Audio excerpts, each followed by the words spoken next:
suis vraiment ravie de vous voir ici aujourd'hui.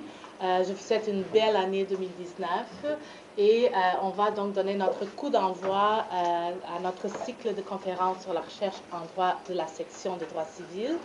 Et je suis vraiment contente de recevoir aujourd'hui notre collègue Audrey Ferron-Parère, qui a soutenu sa thèse de doctorat le 5 décembre 2018.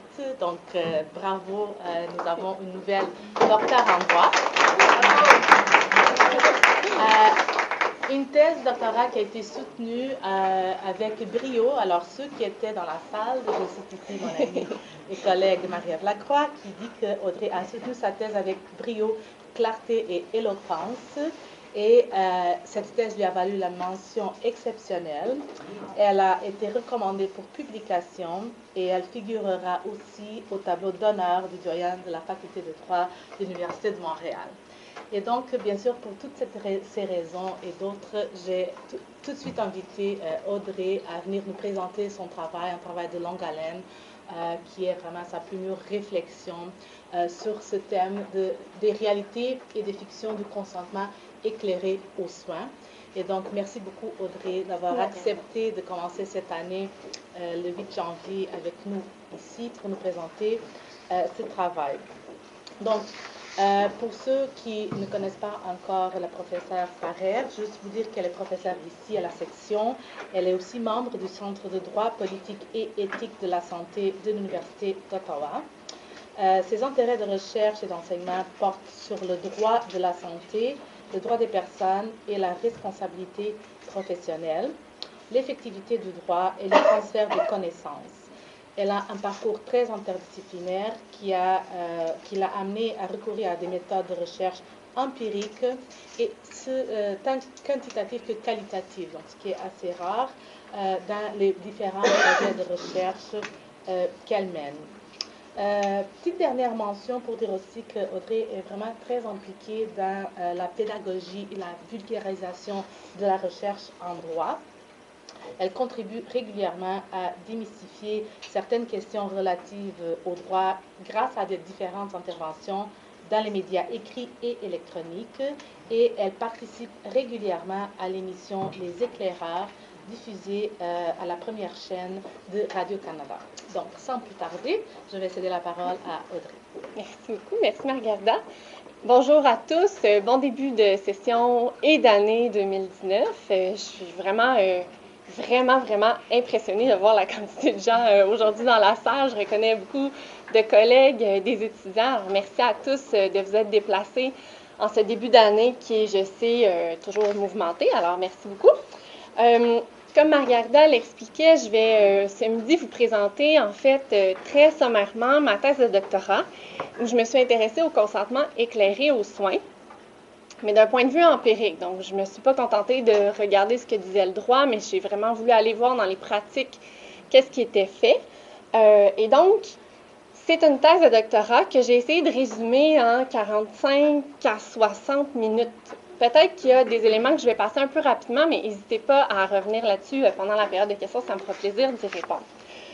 Alors, je sais que d'habitude, on commence toujours par le plan de la présentation. Je vous propose plutôt de vous lancer directement dans l'aspect juridique du consentement aux soins éclairés. Donc, qu'est-ce qu'on devrait savoir d'un point de vue de consentement éclairé, c'est-à-dire qu'est-ce que le droit nous dit qu'on devrait divulguer comme information lorsqu'on a une décision de soins à prendre. C'est des éléments, donc, qui proviennent principalement de la jurisprudence. La première décision, la décision phare, en fait, qui a été rendue en 1980, c'était Rebel Confused par la Cour suprême du Canada. On est vraiment venu poser le devoir d'information comme élément essentiel à la relation thérapeutique. Et ce qu'on a développé au fur et à mesure dans la jurisprudence, en fait, c'est que les éléments que le médecin ou tout autre professionnel de la santé doit divulguer, d'abord le diagnostic. Le patient, il souffre de quoi? De quoi est-ce qu'il est atteint? Qu'est-ce qu'il a? Le traitement qui est proposé. En gros, le traitement qui est recommandé par le médecin, quel est-il? Quelle en est sa nature? Quels en sont surtout les bénéfices? On veut vous donner un médicament. Pourquoi on veut vous faire subir une procédure? Pourquoi? En quoi est-ce que ça va améliorer votre état? Est-ce qu'on va vous guérir ou est-ce qu'on cherche simplement à atténuer les symptômes? Donc, la nature du traitement et ses bénéfices. les risques matériels qui sont associés au traitement. Donc, risques matériels, on entend les risques qui sont fréquents. La plupart des gens vont avoir mal au cœur. La plupart des gens vont souffrir d'étourdissement. Mais les risques aussi qui sont rares, mais qui seraient graves. Bien, à peu près un patient sur 1000 meurt. Ah, c'est rare, mais c'est relativement important de savoir ça. Donc, rare et grave et les risques fréquents. Ensuite, on demande aussi aux professionnels d'expliquer quelles sont les alternatives thérapeutiques. Si vous voyez un chirurgien, le chirurgien, il veut vous couper. Le chirurgien, ce qui l'intéresse, c'est de vous ouvrir. C'est normal. Par contre, peut-être que la chirurgie n'est pas le seul traitement qui pourrait être adéquat et il y a une obligation de vous faire part des alternatives thérapeutiques qui existent. Et encore là, on s'attend à avoir un minimum d'informations sur la nature, les bénéfices et les risques matériels de ces alternatives-là. Finalement, qu'est-ce qui va vous arriver si vous ne faites rien? Si vous refusez de prendre le médicament, si vous refusez de subir l'intervention qu'on vous propose. Donc ça, c'est les éléments d'information. À cela, on a ajouté, évidemment, que le médecin ou le professionnel a une obligation de répondre aux questions du patient. Très, très important, si le patient manifeste une incompréhension ou veut aller plus loin dans l'information, on doit répondre. Le médecin doit aussi généralement s'assurer de la compréhension du patient. Donc, une fois qu'on a dit tout ça, à quel point est-ce que le patient a saisi l'information qu'on vient de lui donner? Et finalement, le médecin a généralement un devoir de conseil, c'est-à-dire d'exprimer quelle est sa recommandation. Et à cela, on ajoute de plus en plus fréquemment qu'il faut que cette recommandation-là soit appuyée. Donc, ce n'est pas tout de dire « moi, je propose telle ou telle alternative », c'est également de dire pourquoi on propose telle ou telle alternative. Donc, ça, c'est le cadre légal résumé en quelques minutes, parce que de ce cadre légal-là, en fait, je me suis posé un paquet de questions que je vais développer plus tard. La raison pour laquelle on demande aux médecins, puis là, vous allez voir, je vais souvent parler des médecins, en fait, il faut comprendre que ces obligations-là s'appliquent à tout professionnel de la santé. Mais dans le cadre de ma thèse, ce que j'ai regardé précisément, en fait, c'est les médecins, parce que c'est eux qui ont généralement le plus de décisions, du moins de justice, qui sont rendues concernant leurs obligations. Donc, des décisions de qualité, généralement, ce qu'on va regarder, on a tout de suite en tête des décisions hyper importantes. Comment est-ce qu'on va traiter un cancer? Comment est-ce qu'on va se remettre d'une fracture à la hanche? Comment est-ce qu'on va soigner une maladie dégénérative? Comment est-ce qu'on va soigner une maladie chronique? Mais tout ce qu'on vient de voir sur les éléments d'information s'applique. Est-ce que j'ai besoin d'antibiotiques pour soigner ce que je pense être un rhume ou une grippe? Est-ce que j'ai un rhume ou une grippe? Est-ce que je dois prendre des antibiotiques pour ça? J'ai 60 ans, je viens de recevoir par la poste une lettre du ministère de la Santé qui me dit que je devrais discuter avec mon médecin d'une mammographie de dépistage. C'est quoi ça? À quoi ça sert? Pourquoi j'ai besoin de ça? Vous sortez du bureau de votre médecin de famille, vous avez une prescription pour une prise de sang et sur la prise de sang, le médecin coche un paquet de tests différents à faire, dont APS, qui est l'antigène prostatique spécifique. Ça sert à quoi? Pourquoi on a coché ça? Qu'est-ce qu'on va essayer de dépister avec ça? Pour votre information, on va essayer de dépister le cancer de la prostate et c'est un test complètement inutile. Ceci étant dit, il y a des décisions dans la vie pratiquement de tous les jours qui doivent se prendre en santé. Et la raison pour laquelle on insiste de plus en plus sur l'importance de faire un processus de consentement où on va divulguer l'information, c'est parce que contrairement à ce qu'on croit souvent, la meilleure option ou le choix évident en santé, il n'existe que très rarement. Le graphique que je vous présente ici, c'est le British Medical Journal, qui est une équipe qui travaille à temps complet, qui s'appelle Clinical Evidence. Et eux, ce qu'ils font à temps complet, c'est qu'ils reprennent toute la littérature scientifique qui existe, les essais cliniques randomisés qui ont été faits pour s'assurer qu'un traitement donné a des effets bénéfiques ou non, est-ce qu'il est nuisible ou bénéfique à la santé. Et là, le graphique que je vous présente date de 2013 parce que depuis, il y a eu des interdictions. En fait, on n'a plus accès au graphique comme tel, il faut payer pour l'avoir et je n'ai pas payé. Et donc, ce que je vous présente, ça date de 2013, mais le graphique actuel ressemble étrangement à ça. C'est plus de 3000 traitements. Donc, il y en a beaucoup pour tous les goûts. Et ce qu'on se rend compte, là, les couleurs ne sont pas évidentes, mais le premier 11% que vous avez en haut, c'est les traitements pour lesquels la littérature est claire, c'est un traitement bénéfique. Le 24% que vous avez à côté, c'est la littérature pour laquelle on dit probablement bénéfique, mais on ne peut pas l'affirmer de façon certaine. Tout le reste, c'est soit de l'incertitude complète, soit plus probablement nuisible que bénéfique. Ce qui veut dire que si on ajoute le 11 % au 24 %, on se retrouve avec 35 % de ces 3000 traitements-là qui sont fort probablement ou probablement bénéfiques. Tout le reste, on doit faire une balance entre les risques et les bénéfices qui vont être associés à ces traitements-là. C'est pour ça que le processus de consentement aux soins est important. Ceci étant dit, j'arrive finalement au plan. Le plan, en fait, on va décortiquer un petit peu la façon dont j'ai travaillé. D'abord, je vais vous expliquer des concepts et des méthodes parce que une fois qu'on dit on veut comparer qu'est-ce qui se fait dans la réalité avec le cadre juridique du consentement aux soins, il faut se donner un cadre pour faire cette analyse-là. Et ensuite, ce que j'ai fait, c'est que j'ai mis 2 sections différentes. En fait, j'avais bien honnêtement donné le titre de ma conférence sans vraiment réfléchir à ma conférence.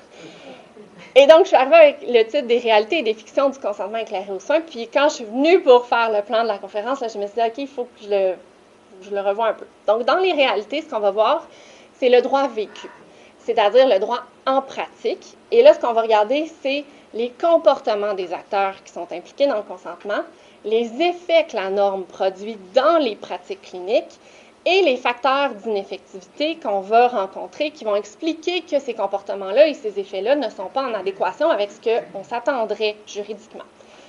Et ensuite, dans les fictions, de base de penser que le consentement éclairé aux soins tel qu'on le connaît juridiquement est appliqué dans la réalité, c'est une fiction, première et grande fiction. Mais les fictions qui m'ont vraiment frappée en faisant ma thèse, c'est les fictions des sanctions. Parce qu'on part du postulat que lorsque la réalité ne rencontre pas le droit, il y aura une sanction qui en découlera. Or, quand on analyse, dans ce cas-ci, les sanctions déontologiques et les sanctions civiles, ce qu'on réalise, c'est que finalement, la sanction ne suit pas vraiment le non-respect de la norme. Donc, c'est pour ça que j'ai appelé les sanctions les fictions. Quelques concepts et méthodes d'abord. Il a fallu que je me donne un cadre d'analyse pour arriver à faire cette comparaison-là entre le droit et la réalité. Et le cadre d'analyse qui était tout désigné pour faire ce travail-là était l'effectivité du droit. L'effectivité du droit, ce que ça sert à faire, c'est comparer le droit aux faits. Donc, comparer une norme avec son application concrète dans la réalité. On dit degré de réalisation des normes dans les pratiques. Il y a 3 composantes que la littérature identifie comme relevant de l'effectivité du droit. D'abord, la conformité des comportements à la norme. Donc, qu'est-ce que la norme demande de faire ou de ne pas faire et à quel point les comportements qu'on voit dans les pratiques font ce qu'ils doivent faire ou font ce qu'ils ne devraient pas faire. Donc, conformité des comportements. Ensuite, les effets de la norme. Au-delà de l'adoption de comportements conformes, est-ce que la norme crée des effets en marge de ces comportements-là qui nous permettent de dire si oui ou non la norme a l'effet voulu ou pas dans les pratiques. Et finalement, une fois qu'on a dit ça, c'est pas si intéressant que ça si on ne se pose pas la question pourquoi j'arrive à ces constats-là. Pourquoi est-ce que j'arrive à un degré d'adéquation très minimal ou au contraire un grand degré d'adéquation? Qu'est-ce qui explique que les comportements sont conformes ou qu'on a des effets attendus ou pas? De façon très schématique, c'était le cadre d'analyse de ma thèse. Donc, l'effectivité d'abord. Ensuite, les 3 composantes. La conformité des comportements et les effets servaient à répondre à ma question dans quelle mesure le consentement aux soins est effectif et en quoi est-ce qu'il est effectif. Donc, quels comportements sont plus ou moins adoptés dans les pratiques ou quels effets sont plus ou moins grands et conformes à ce qui est attendu. Donc, pour la conformité et les effets. Et ensuite, les facteurs. Pourquoi est-ce que j'arrive à ces constats-là d'effectivité ou de non-effectivité? Et là, les facteurs vont se distinguer en 2 sections différentes. Les facteurs qui sont directement liés à la norme, c'est-à-dire des facteurs systémiques dans l'application de la norme ou des facteurs individuels dans la façon dont les individus vont répondre à la norme, et les facteurs d'effectivité associés à la sanction. 2 choses dans la sanction. L'application. Est-ce que dès que j'ai un comportement non conforme, j'applique une sanction? Et la sévérité de cette sanction-là. Est-ce que je donne une tape sur les doigts, je donne une amende, je fais un blâme, je suspends le permis, le droit de pratique du médecin? Qu'est-ce que je fais concrètement dans la sévérité de la sanction. Donc ça, c'était les éléments que je devais étudier si je voulais parvenir à me prononcer sur l'effectivité du consentement aux soins. Pour ça, il a fallu que j'aille voir dans les pratiques. Et qui dit aller voir dans les pratiques, dit faire de la recherche empirique. La recherche empirique, dans le cas de ma thèse, c'est fait de deux façons différentes. D'abord, j'ai été voir les sources primaires, c'est-à-dire que j'ai fait ma propre recherche pour avoir mes propres données, et ça, je l'ai fait à l'aide d'une étude de cas. L'étude de cas, en fait, ce que ça vise à faire, c'est une espèce de photographie d'un moment, dans un lieu précis, de ce qui se fait. Dans mon cas, l'étude de cas a été faite par un processus de recherche participative avec des établissements hospitaliers de la région de Québec, où j'étais au moment où j'ai débuté ma thèse. Et on savait, en fait, on croyait à l'époque avec mes directrices de recherche que le sujet allait probablement intéresser le centre hospitalier, mais que si je voulais assurer une adhérence un tant soit peu positive de la part des médecins, c'est important d'aller les consulter pour déterminer quel contexte clinique j'allais regarder. Parce que c'est beau dire on va regarder le consentement éclairé, mais qui dit consentement éclairé dit que je vais devoir éventuellement tester des connaissances. Je ne peux pas tester des connaissances sur toutes les décisions médicales qui sont prises, c'est impossible. Donc, il fallait cerner un contexte clinique très, très particulier. Et en nous assoyant avec le directeur des services professionnels à l'époque, l'idée est venue de lui, en fait. C'est vraiment l'hôpital qui nous a dit « Voici dans quoi nous, on croit qu'on a un problème. » Et c'était PTH-PTG pour prothèse totale de hanche et prothèse totale de genou. Donc, les patients qui subissent une chirurgie de remplacement complète de leur articulation de hanche ou de genou. Pourquoi ce contexte-là en particulier, d'un point de vue de la rationnelle de l'hôpital, en fait, c'était que c'est des chirurgies qui sont la majorité du temps électives, c'est-à-dire que le patient souffre d'arthrose à son articulation, mais n'est pas dans une situation critique où il n'y a pas une fracture. L'articulation est encore là, simplement elle fonctionne de moins en moins bien et il y a plusieurs différentes alternatives thérapeutiques. La médication, la physiothérapie, les injections de cortisone, éventuellement la chirurgie de remplacement. Et la question que l'hôpital se posait à l'époque, c'est est-ce qu'on n'en fait pas trop et sur des patients trop jeunes? Parce qu'une chirurgie de remplacement, lorsque c'est votre première, ça se passe de façon générale assez bien. Par contre, au bout de 10 à 15 ans, la fausse articulation qu'on va vous avoir mis va devenir défectueuse à son tour et il va falloir refaire une chirurgie. Et là, la seconde chirurgie, là, les risques sont en hausse. Et troisième chirurgie, bien là, c'est encore plus en hausse. Et vous comprenez que si vous avez eu votre première chirurgie à 45 ans, les chances sont que vous allez avoir besoin d'une deuxième, d'une troisième, peut-être même voire d'une quatrième. Et donc, il y avait ce questionnement-là. Donc, consentement éclairé pour les patients qui consentaient à une chirurgie de remplacement total de la hanche ou du genou. Et j'ai eu deux unités d'analyse dans mon étude de cas. D'une part, les patients, parce que je voulais vraiment savoir qu'est-ce qu'eux ont vécu comme processus de consentement. Ont-ils véritablement donné un consentement éclairé? Et d'autre part, les médecins. Quelle est leur compréhension de la norme? Comment est-ce qu'ils voient leur travail face à cette norme-là? Qu'est-ce qu'ils disent aux patients? Et ces deux unités d'analyse-là ont été analysées de façon différente. Il y a eu d'abord une collecte, une analyse de données quantitatives auprès des patients. C'est-à-dire que les patients ont été contactés pour remplir un questionnaire dans lequel on avait des échelles d'évaluation déjà validées, des outils de mesure déjà validés. Et c'était important pour moi principalement parce que ma mesure de consentement éclairé, je devais absolument avoir une échelle de mesure validée pour les connaissances objectives des patients au regard de leur chirurgie. Ça, c'était vraiment ma donnée principale pour ma conformité. Collecte de données et analyse qualitative, ça, c'était pour les médecins, les orthopédistes du département où j'ai fait ma recherche, où là, je me suis assise avec eux et j'ai fait un FA qui a duré plus d'une heure et où là, ils se sont exprimés sur plusieurs questions et les questions étaient ouvertes et mon travail était de rebondir à ce qu'eux me disaient pour ne pas orienter leur réponse, mais en même temps, ils ont soulevé nécessairement des points que je n'avais pas prévus dans ma grille d'analyse de départ. Et donc, ensuite, ce que j'ai fait, c'est que j'ai analysé ces données-là, mais c'était très important ensuite de les comparer et de les interrelier pour avoir une analyse qui, au final, me permettait une interprétation de l'effectivité du consentement qui n'était pas sur 2 niveaux différents, mais bien sur une étude de cas globale. Une fois que ça c'est fait, j'avais des données intéressantes, mais que je considérais comme étant relativement incomplètes, c'est-à-dire que j'avais fait une photographie d'un département, d'un hôpital du Québec sur un contexte clinique très particulier à un moment précis. Mais ce que je voulais aller voir, c'est est-ce que les études scientifiques qui existent déjà, et il y en existe déjà beaucoup, sont capables de me donner aussi de l'information sur l'effectivité du consentement éclairé aux soins. Et là, j'ai ciblé la recherche scientifique empirique qui a été faite dans les domaines des relations patients-médecins. Donc, tout ce qui tourne autour de la médecine centrée sur le patient, il y a énormément de recherches qui se fait sur à quel point les médecins sont empathiques, à quel point ils communiquent bien, donc tout ce qui est communication patient-médecin, et tout le courant aussi du shared decision making, donc de la prise de décision partagée, qui est un courant de recherche et de pratique clinique de plus en plus important. L'avantage que j'avais, que je dois vous avouer, c'est que j'ai fait mon mémoire de maîtrise sur le sujet du shared decision making. Donc, je ne partais pas, dans un point de vue interdisciplinaire, je ne partais pas complètement de zéro. J'avais déjà une bonne base sur ce sujet-là.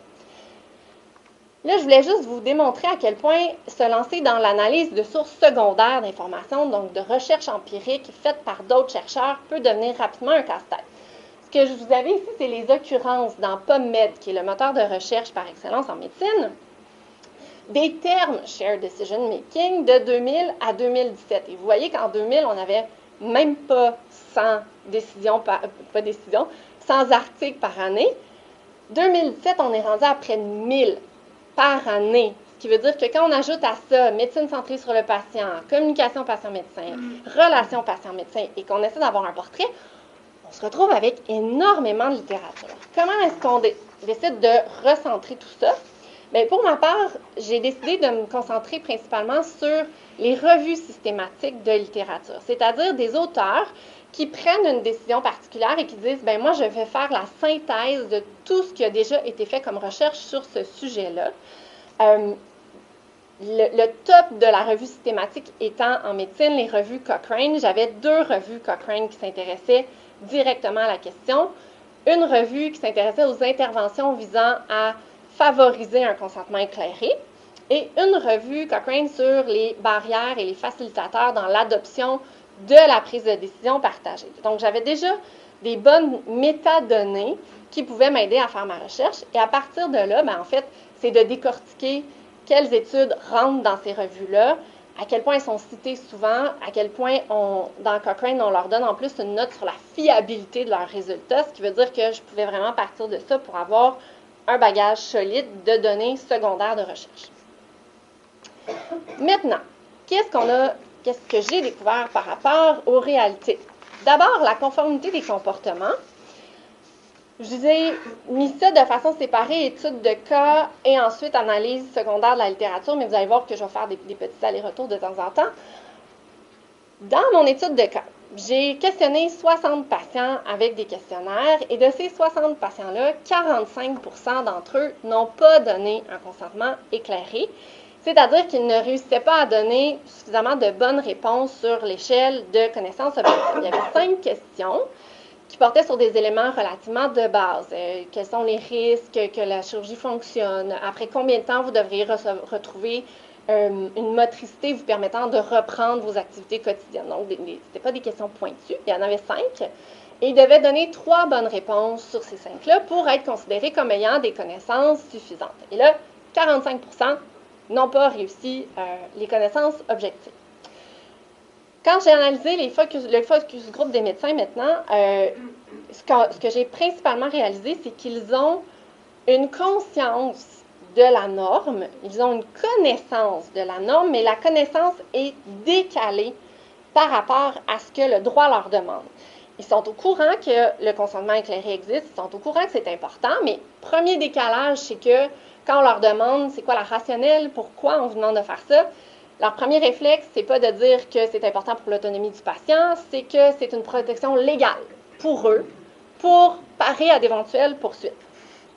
Premier décalage. Deuxième décalage, qui en fait découle de ce premier décalage, c'est l'accent qu'ils mettent sur la divulgation des risques, parce que et on va le revoir plus tard, pour eux, si c'est une protection légale, ils sont très conscients que le risque pour eux d'une poursuite va découler d'une complication chez le patient. Et donc, ce qui devient très important de divulguer, c'est pas la nature précise du soin, c'est pas les bénéfices escomptés, c'est pas les alternatives, c'est les risques. Parce que vous risquez de perdre l'usage de vos orteils parce que ça va paralyser. Ça, c'est important à dire. Tout le reste, bof. Il y avait aussi des distorsions dans l'analyse croisée entre les patients et les médecins, des distorsions importantes par rapport à la divulgation de l'information. Ce qui revenait constamment dans le discours des médecins, c'est le souhait de ne pas donner trop d'informations pour ne pas apeurer le patient, pour ne pas que le patient refuse une chirurgie qui lui serait bénéfique du point de vue du médecin, pour ne pas que le patient soit encore plus mêlé qu'au départ. Bref, les médecins avaient vraiment ce souhait-là de donner juste assez d'informations, mais surtout pas trop. Alors que quand on regarde ce que les patients nous ont dit par rapport à leur processus, j'ai pas un seul patient qui m'a exprimé l'opinion selon laquelle il avait reçu trop d'informations. Soit ils en avaient reçu assez, soit ils n'en avaient pas reçu assez. Et donc, ils auraient voulu avoir plus d'informations sur ce qui les attendait. Donc, il y a une mésentente ici, patient-médecin, sur la quantité d'informations à donner. Ça, c'est pour l'étude de cas. Maintenant, analyse de la littérature scientifique, mais vous allez voir que je vais revenir de temps en temps à l'étude de cas. Première question, les patients participent-ils à la prise de décision médicale? Donc, à quel point est-ce qu'effectivement, ils ont l'impression d'avoir pris une décision? Parce que, légalement, ce que les tribunaux nous répètent sans cesse, c'est que la décision médicale revient au patient. C'est le patient qui doit décider. Là, je vous ai mis entre parenthèses, le petit chiffre que vous voyez, c'est des références à des articles scientifiques qui seront sur la dernière diapo pendant la période de questions. Fait que si vous voulez les noter, ce sera l'occasion de les noter. Mais première étude, c'était un immense sondage qui a été fait dans 5 pays différents, États-Unis, Royaume-Uni, Suède, Allemagne, Suisse. Je pense que c'est ça, ça fait 5. Qui a été fait donc auprès de plusieurs milliers de patients. Et ce qui ressortait, c'est que 46% de ces patients considéraient avoir été insuffisamment impliqués dans la prise de décision, dans le processus décisionnel médical. Et dans une autre recherche qui a été faite, cette fois-ci strictement aux États-Unis, mais avec 3000 patients, 16 à 48% des patients affirmaient avoir eux-mêmes pris la décision. Ce qui veut dire que le différentiel, c'est qu'ils considéraient que c'était la décision du médecin et qu'ils n'avaient pas eu leur mot à dire dans le processus. Donc, première chose. Ensuite, on s'est demandé quelle information a véritablement été divulguée aux patients. Et là, ça devient vraiment intéressant parce qu'il y a plusieurs études qui nous expliquent que ils expliquent bien le diagnostic, ou ils ne donnent pas vraiment les alternatives, ou les risques, ils les donnent, mais dans une certaine mesure. Il y a une étude qui date, je vous l'accorde, elle date, elle est fin des années 90, mais elle n'a jamais été refait, ou quand elle a été refaite, c'était sur des plus petits nombres de patients, mais parvenait toujours à des résultats similaires. Quand on regarde, et la particularité de cette étude-là, c'est qu'ils ont enregistré, j'ai les chiffres ici, 1057 rencontres entre des patients et des professionnels de la santé, des médecins dans ce cas-là. De ces 1057 rencontres-là, ils ont eu un total de 3552 décisions médicales. Parce que pour une même rencontre, c'est possible que vous ayez plusieurs décisions à prendre. Et là, ils ont analysé ces 3552 enregistrements et ils ont regardé si on compile. Est-ce que le médecin a donné le diagnostic? Est-ce qu'il a parlé de la procédure ou du soin envisagé? Est-ce qu'il a donné des alternatives? Est-ce qu'il a parlé des risques? Eh bien, tous ces éléments-là se sont retrouvés dans 3,7% des décisions chirurgicales et 2,4% des décisions en première ligne. Donc, décision en première ligne, c'est faire un test diagnostique, à recevoir un médicament. Ça peut même être d'avoir une référence pour aller voir un spécialiste plus tard, mais c'est considéré comme une décision médicale tout de même. Donc, très rarement retrouve-t-on l'ensemble de ce qui devrait normalement se retrouver dans un processus de consentement éclairé. Je me suis ensuite demandé, est-ce que les patients comprennent l'information qu'ils reçoivent? encore là, ce que la littérature nous démontre, c'est que c'est très peu évalué par les médecins. Et lorsque c'est véritablement évalué, ce que le médecin va dire, c'est « Madame Lacroix, comprenez? » C'est ça. Et là, les gens vont faire comme Madame Lacroix vient de faire. Ça, c'est ce qui est considéré comme étant une évaluation de la compréhension. Or, ce que la littérature nous démontre aussi, c'est qu'il n'y a pas de corrélation entre la compréhension subjective, donc l'impression d'être informé, et la compréhension objective, donc être réellement informé. C'est deux choses complètement différentes, ce qui fait que de demander à un patient « Est-ce que vous avez compris? » les chances sont qu'il va effectivement hocher de la tête, même s'il n'a rien compris. Deux choses. Peut-être qu'il a vraiment l'impression qu'il a compris alors qu'il n'a peut-être pas compris. Peut-être aussi qu'il ne veut juste pas déranger le médecin en posant des questions et en disant qu'il n'a pas compris. Dans notre étude de cas, on avait 45 % des patients, vous vous souvenez, qui n'avaient pas les connaissances objectives, mais 12 % ont affirmé subjectivement qu'ils n'avaient pas les connaissances. Donc, même dans notre étude de cas avec nos 60 patients, on avait un écart entre le 45 % de connaissances objectives et le 12 % de connaissances subjectives. Finalement, dernier élément sur lequel, pour la conformité, on a regardé, c'est est-ce que les patients posent des questions et quels conseils ils vont recevoir. Ce que la littérature démontre, encore une fois, c'est que les patients hésitent grandement à poser des questions, et ce, même chez des patients éduqués et des patients qui auraient souhaité poser des questions. Donc, même si on demande après coup, auriez-vous aimé ça poser des questions, les patients vont dire oui et ils ne l'ont pas fait. Et même chez des patients très éduqués, ce comportement-là se voit aussi. Autre information intéressante quant à la communication, c'est que les médecins interrompent leurs patients après un temps médian de 11 secondes. Je ne sais pas ce que vous avez le temps de poser comme question ou de dire en 11 secondes, c'est relativement court. Et ce qui est intéressant, c'est que l'étude numéro 7 a été publiée début 2019. Donc, moi, je l'avais inclus dans ma thèse à titre de brouillon. En fait, c'était un article qui n'était même pas officiellement publié encore, c'était de la littérature grise, mais ça a été publié début 2019, donc c'est tout récent comme données. Et les médecins, donc, et ça fait des années, là, depuis les années 80, périodiquement, on calcule le nombre de temps que les médecins laissent parler les patients, puis on tourne toujours autour de 10 à 20 secondes dans le gros maximum. Autre chose qui est intéressante dans la littérature, c'est que les médecins, et ça c'est systématique dans plusieurs études, les médecins ne font pas les recommandations à leurs patients conformes à ce qu'ils choisiraient pour leurs propres soins.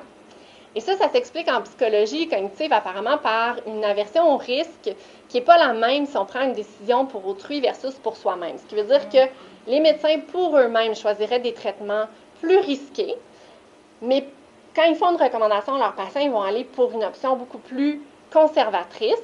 Deux choses. D'abord, je vous le disais, psychologiquement, c'est apparemment un trait humain d'avoir cette aversion au risque-là pour les autres.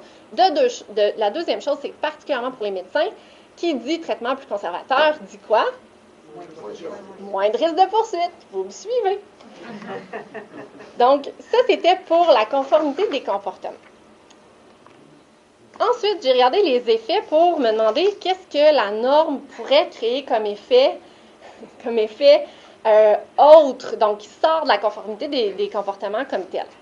Première chose, le privilège thérapeutique a vraiment été c'est aussi une norme juridique, mais ça a été entraîné par d'abord le consentement éclairé aux soins.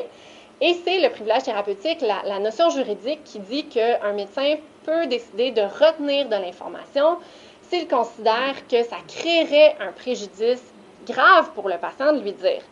Le concept juridique existe. Son application par les tribunaux est extrêmement rare parce que pour qu'un juge considère qu'effectivement on entre dans une application de privilège thérapeutique, c'est très rare.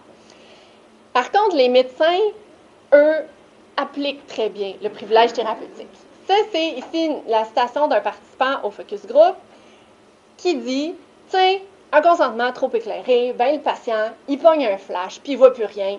C'est pas mieux. Ça peut être l'enfer. » Donc, l'idée de si je donne trop d'informations et que j'effraie le patient comme un pauvre chevreuil sur l'autoroute 20 entre Québec et Montréal, je n'aurai pas atteint mon objectif qui est de le faire consentir aux 10 soins. Autre chose, la bureaucratisation du consentement, ça c'est revenu aussi beaucoup à la fois dans l'étude de cas et dans la littérature. L'idée de faire signer un formulaire devient extrêmement mystifiant pour les médecins. Parce que d'une part, ils ont l'impression qu'ils vont être blindés, entre guillemets, juridiquement, s'ils ont une signature sur un formulaire. Or, ils commencent de plus en plus à comprendre que ce n'est pas le cas, mais à ce moment-là, ils sont complètement perplexes face à l'utilité du formulaire. L'autre chose aussi, c'est que la plupart des formulaires de consentement sont des formules très générales qui sont très peu applicables au cas du patient qu'on a devant soi, qui dit généralement peu d'informations. Je vous donne un exemple, le formulaire de consentement qui est donné et qui est régi par le ministère de la Santé au Québec n'a même pas d'indication comme quoi le consentement peut être retiré à tout moment, même une fois que le formulaire est signé. Ce qui fait que ça entraîne dans la perception de certains patients qu'une fois que le formulaire est signé, je n'ai pas le choix de subir la chirurgie parce que c'est un contrat. Je viens de signer un contrat et donc j'ai l'obligation. Troisième effet, l'essor de la médecine défensive. La médecine défensive, qu'est-ce que c'est? En fait, c'est quand le médecin va prendre une décision de soins, de traitement, dans le but de se protéger contre une éventuelle poursuite légale, plutôt qu'une décision qui va être prise strictement dans l'intérêt du patient. Donc ça, c'est la médecine défensive. On le voit beaucoup, par exemple, en termes de radiographie. Des radiographies de dos ou de membres qui sont complètement inutiles, mais que le médecin a tellement peur de rater quelque chose et de se faire poursuivre qu'il va surtraiter, surdiagnostiquer. Bien, dans le cas du consentement éclairé, on le voit aussi. Et je vous le disais un petit peu plus tôt, c'est cette conscience-là que le risque légal repose sur la complication. Et donc, le seul élément qui est réellement important dans le processus de consentement, c'est de divulguer les risques médicaux. Parce que le reste, il n'y a pas de chance que ça donne une poursuite, donc pas vraiment important. Maintenant, les facteurs d'effectivité, je les ai divisés en facteurs d'effectivité systémiques et individuels. Après, dans les individuels, médecins et patients. Facteurs systémiques ont un petit peu moins d'importance quand on regarde à quel point ils reviennent souvent dans la littérature, mais formation des médecins, évidemment, formation généralement avant qu'ils deviennent officiellement médecins, donc formation universitaire, mais aussi formation professionnelle continue. Plus le médecin va être exposé à de la formation sur le consentement éclairé et aussi à de la formation donnée par le patient sur la communication, mieux le consentement est respecté en général. Les ressources informationnelles pour les patients aussi. De façon générale, la littérature démontre, et il y a toute une revue Cochrane là-dessus, quand on donne des outils d'aide à la décision aux patients et des bons outils d'aide à la décision, leur processus de consentement s'en trouve de loin amélioré, la communication entre le patient et le médecin est favorisée et ça donne de meilleurs consentements. Vérification et rétroaction des pratiques, ça c'est ce que le milieu médical appelle généralement l'audit and feedback. Ils le font pour un paquet de choses, pour à quel point les médecins performent telle ou telle activité, mais il n'y a pas vraiment de vérification et de rétroaction qui est faite par les pairs en matière de consentement. Or, ce que la littérature semble démontrer, c'est que de faire ces processus-là contribue à globalement améliorer le consentement. Le travail d'équipe est un élément qui favorise un meilleur consentement. Le problème avec le travail d'équipe, c'est qu'on a tout un système, je ne rentrerai pas dans les détails, mais tout notre système organisationnel au Québec en particulier fait en sorte qu'on favorise très peu le travail d'équipe. De base, parce que les médecins au sein d'une équipe hospitalière sont travailleurs autonomes, donc ne sont pas soumis à la hiérarchie de l'hôpital. Et le fait aussi que nos tribunaux ont dit aux médecins, vous, médecins, êtes seuls tributaires de la responsabilité de veiller au consentement éclairé. Ce qui veut dire que le médecin n'a aucun incitatif, d'un point de vue légal du moins, à se décharger d'une partie de sa communication à une infirmière, un physiothérapeute, un ergothérapeute, parce qu'il sait que, ultimement, s'il y a quelque chose qui ne fonctionne pas, c'est lui qui va être tenu responsable. Donc, travail d'équipe aide. Le problème, c'est que notre système ne le favorise pas du tout.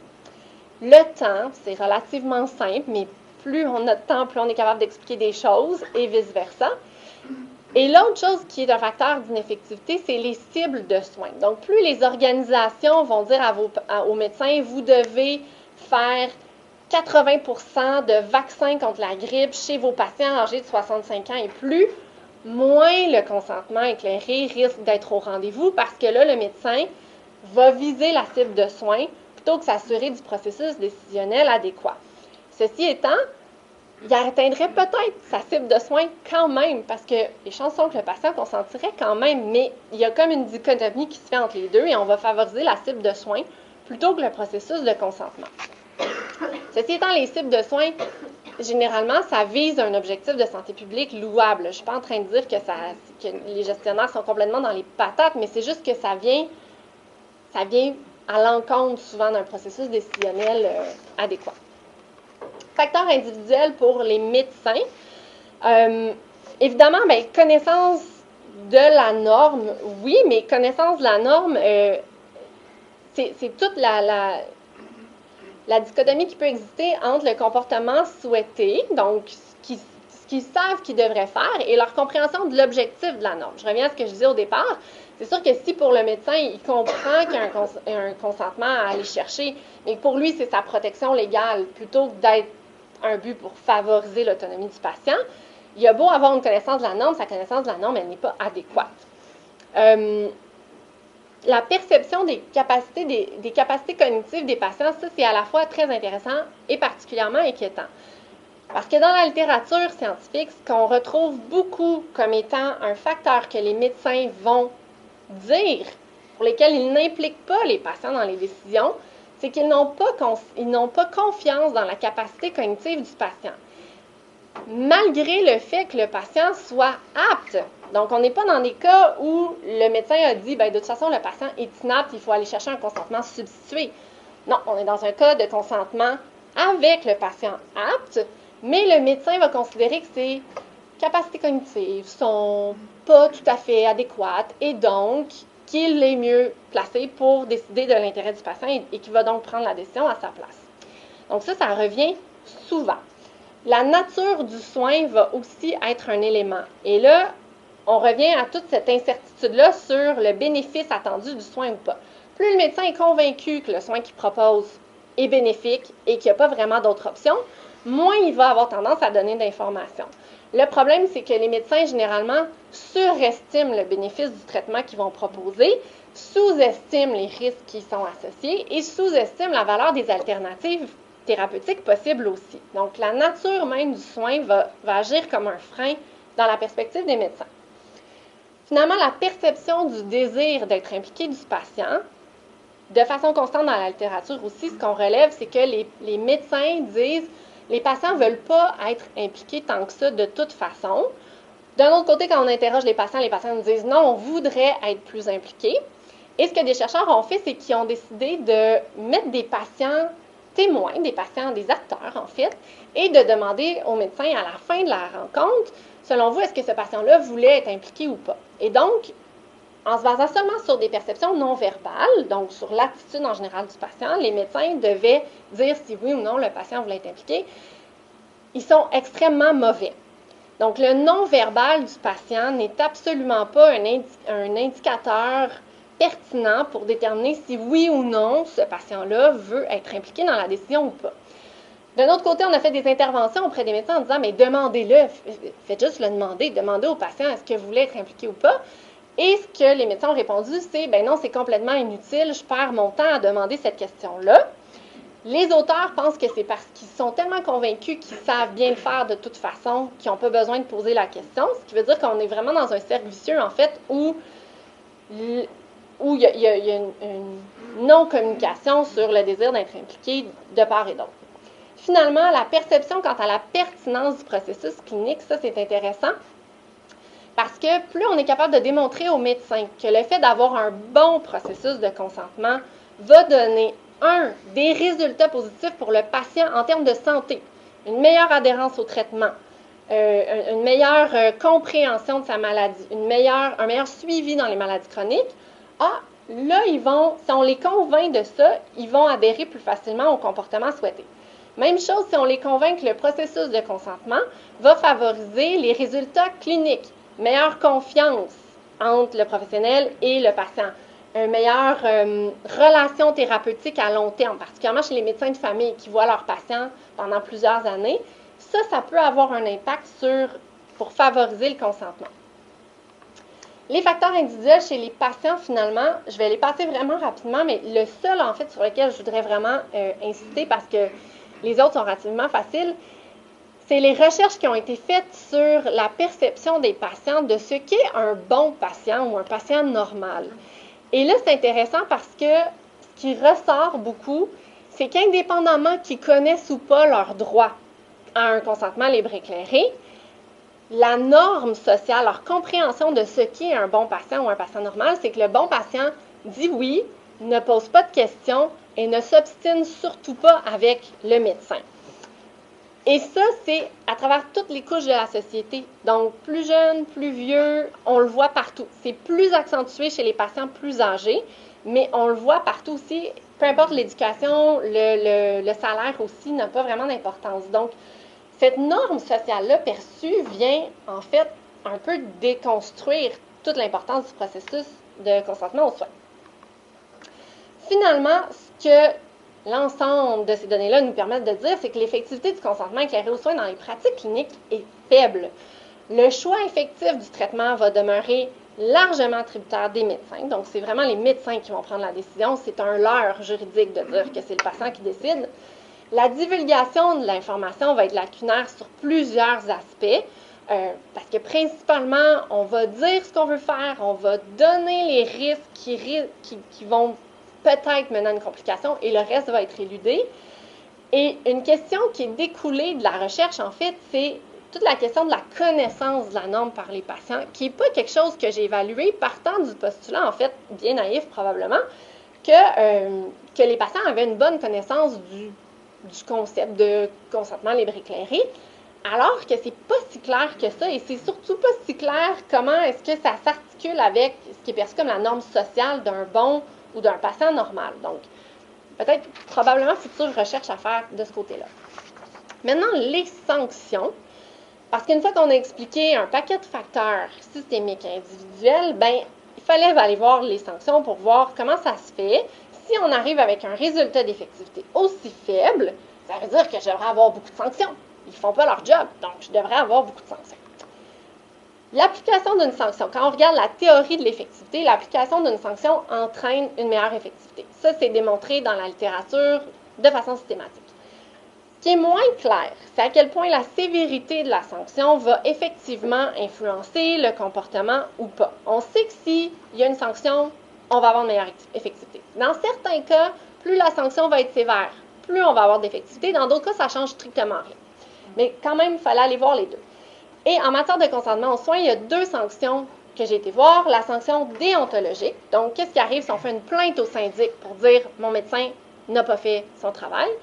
Et la sanction civile. Donc, moi, comme patient, je poursuis mon médecin en responsabilité civile professionnelle. D'un point de vue déontologique, il y a deux articles dans le Code de déontologie qui s'intéressent au consentement, les articles 28 et 29. Donc, d'une part, on dit « vous devez donner l'information », d'autre part, 29, on dit « vous devez avoir un consentement ».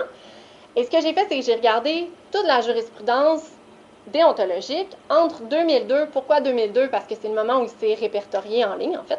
Donc, 2002, et j'ai arrêté la recherche au 4 juillet 2018. Et donc, relativement aux articles 28 et 29, j'ai trouvé seulement 13 décisions qui vont entre 2006 et 2017.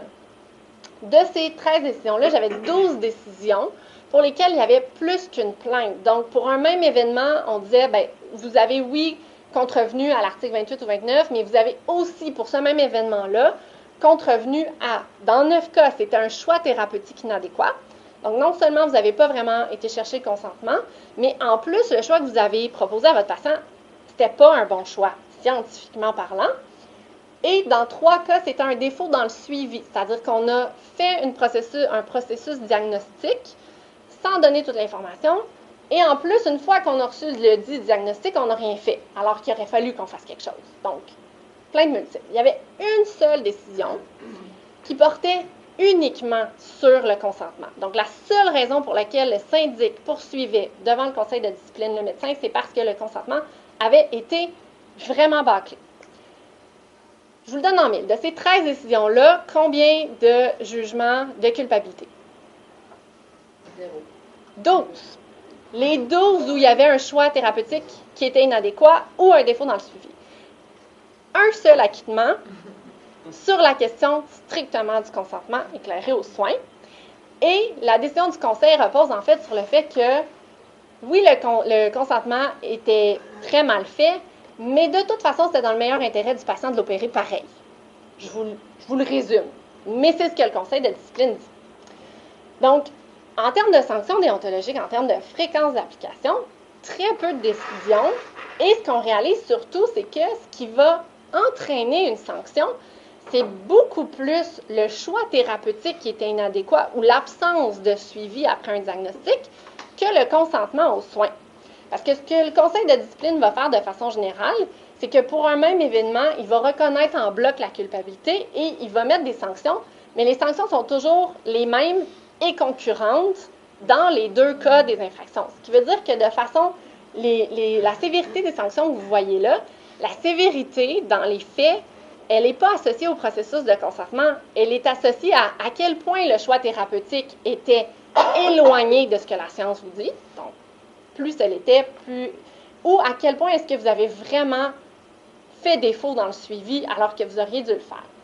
Bourdon, qui est la décision de 2013 où il y a eu 8 mois, dans ce cas-là, c'est non seulement un choix thérapeutique mauvais, en plus la patiente en voulait pas, avait demandé autre chose, et le médecin, pour lui faire croire qu'il allait respecter son choix, avait rempli des requêtes opératoires en sachant pertinemment qu'il n'opérerait jamais la patiente. Donc, bref, l'ensemble de l'œuvre a donné 8 mois.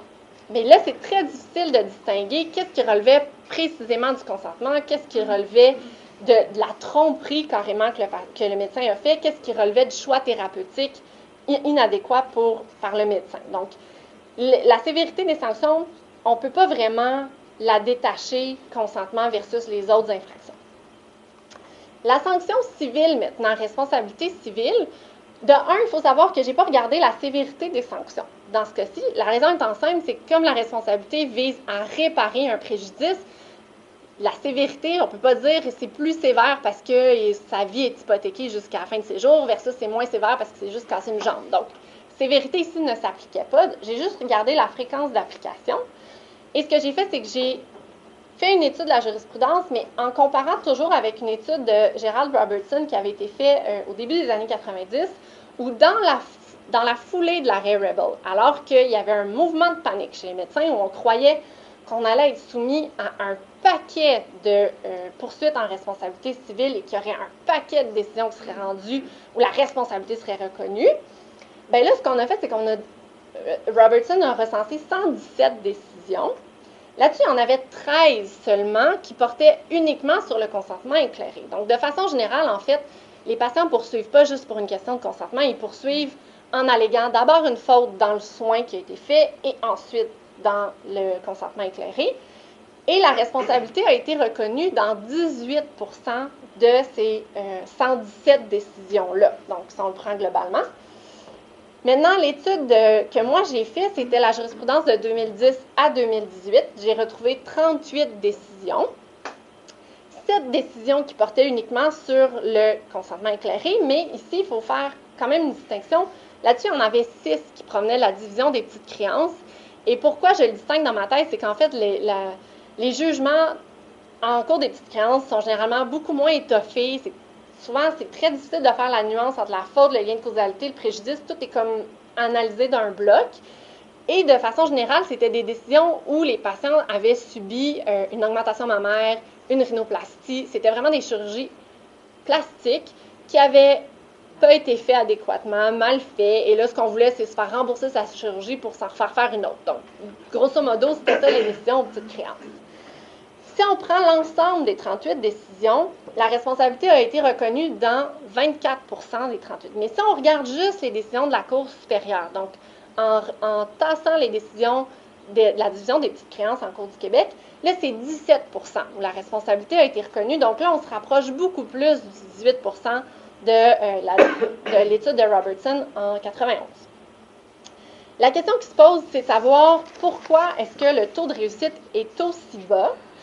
première chose, premier élément intéressant, c'est au niveau de la faute. Donc, dans quelle mesure la faute est identifiée comme étant, est-ce qu'il y a véritablement eu une faute? Robertson avait trouvé 38% des décisions où il y avait reconnaissance d'une faute. Dans mon cas, 39%. Donc, encore là, il ne s'est pas passé grand-chose depuis toutes ces années. On reste dans les mêmes taux. Ce qui est intéressant de noter, par contre, c'est que la common law et le droit civil n'évaluent pas la faute de la même façon en matière de consentement éclairé aux soins. En common law, on se demande est-ce qu'un patient raisonnable placé dans les mêmes circonstances aurait voulu connaître cette information-là, alors qu'en droit civil, on se demande est-ce qu'un médecin raisonnable placé dans les mêmes circonstances aurait donné cette information-là. Et mon hypothèse était que le critère de la common law serait plus favorable aux patients. Or, ce n'est pas ce qu'on retrouve. Dans les faits, on arrive à 38 et 39%, très, très, très semblables. Et la raison, c'est que l'application par les tribunaux est très semblable. C'est-à-dire que quand on se place d'un point de vue du patient raisonnable ou d'un point de vue d'un médecin raisonnable qui, au surplus, doit bien connaître son patient, parce que placé dans les mêmes circonstances, c'est ce que les tribunaux entendent, qui doit connaître les préférences de son patient, on arrive à une analyse qui est pratiquement identique. Là où il y a une différence, c'est si on prend le critère du patient subjectif. Donc, ce patient-là, qu'est-ce qu'il aurait voulu savoir? Au Canada, on ne l'utilise pas. Il y a simplement quelques États aux États-Unis qui utilisent le patient subjectif pour la faute, mais nous, on ne le prend pas. Là où ça fait vraiment mal, c'est au niveau du lien de causalité. C'est là où on fait chuter drastiquement le taux de réussite des patients. Parce que ce qu'on se demande, c'est si le patient avait connu l'information au moment où il a consenti, aurait-il tout de même consenti ou pas? Et c'est là où 80% des patients et plus échouent à faire la démonstration de ce lien de causalité-là. Donc, c'est là que la plupart des décisions échouent. Ici, simplement pour résumer un petit peu la fiction d'une sanction effective, c'est que la norme, en n'étant pas vraiment respectée, devrait entraîner une augmentation des sanctions. Or, ce qu'on constate, c'est que les sanctions sont, en matière déontologique, quasiment inexistantes. En matière civile, il n'y a pas de hausse marquée. Et donc, le fait que les sanctions ne suivent pas le non-respect influence à son tour l'adoption de la norme par les acteurs. Et là, on entre dans un cercle où on constate l'ineffectivité du consentement aux soins. En très brève conclusion, parce que c'est la fin de ma thèse, puis j'avais pas le temps de rentrer dans tous ces détails-là, mais il y a plusieurs fronts sur lesquels il faut s'attaquer au consentement. On ne peut pas le voir dans une perspective strictement juridique, je crois. D'abord, la formation des médecins est à bonifier autant au niveau universitaire que formation professionnelle continue. Ils n'ont pas de formation professionnelle continue à avoir en matière de consentement. Ils choisissent la formation professionnelle continue qu'ils vont avoir, un peu comme nous, avocats, choisissons est-ce que mon 30 heures de formation continue, je le fais dans ce que je veux. Peut-être donc avoir des formations continues obligatoires sur les aspects légaux du consentement. Les outils d'aide à la décision pour les patients, donc les outils informationnels pour les patients pour qu'ils soient de meilleurs acteurs dans les soins, dans les processus de décision. Les sanctions déontologiques à appliquer, c'est relativement simple, mais déjà, si le conseil de discipline faisait sa job, ça aiderait. Sanctions civiles à revisiter, ça, c'est une autre partie de ma thèse que j'aborde pas, mais peut-être revoir le critère de lien de causalité, comment est-ce qu'on l'évalue, revoir aussi la pertinence d'un préjudice moral autonome par rapport au processus pourrait être une bonne idée. Et de base, est-ce qu'on pourrait arrêter de parler de consentement éclairé et de parler d'une décision éclairée? Parce que de dire consentement, on appelle déjà à simplement opiner du bonnet face à une décision qui a déjà été prise par quelqu'un d'autre, alors que de parler de décision éclairée, on vient déjà de donner un peu plus d'empowerment aux patients. Voilà, merci.